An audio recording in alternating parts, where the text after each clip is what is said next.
Le hacking, ce n'est pas de la magie. Non, ce n'est pas un art obscur réservé à une petite élite.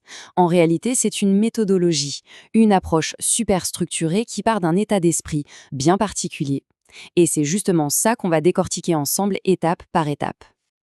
Alors, pour bien se mettre dans le bain, on commence avec cette citation de Zessiano, qui est une pointure dans le monde du bug bounty. C'est ça, le point de départ de tout.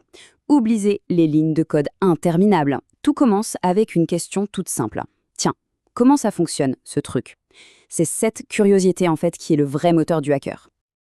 Ok, donc notre voyage va suivre le cheminement d'un hacker. Et on commence par la base, la fondation, bien avant même de parler d'outils ou de techniques, l'état d'esprit. C'est vraiment la toute première pièce du puzzle. Alors, mettons les choses au clair tout de suite. Il ne s'agit pas de connaître des astuces secrètes, non. L'idée, c'est de tester un système, comme il est censé être utilisé tout simplement. On l'utilise normalement et on observe.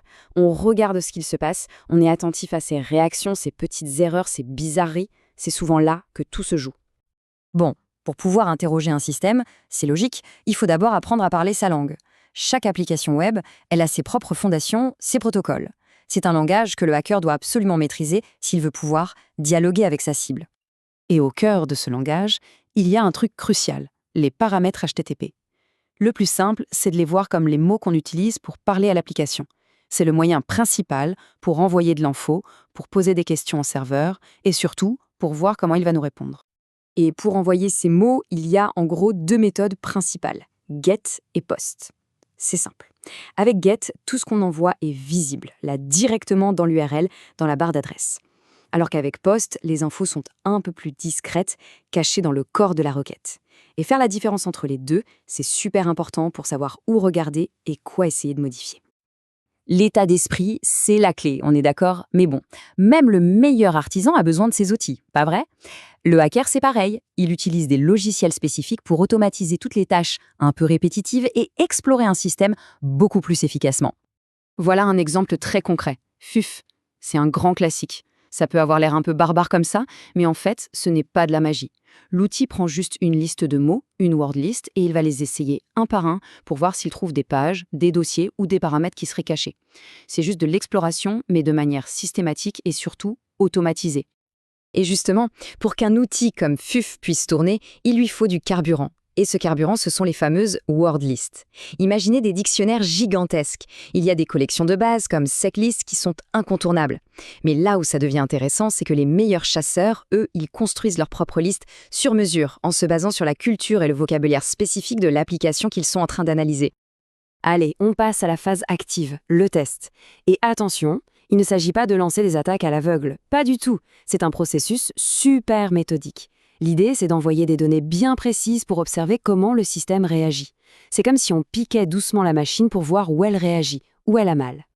Zéano, il décrit une méthode qui paraît toute bête, mais qui est d'une efficacité redoutable, le test de réflexion.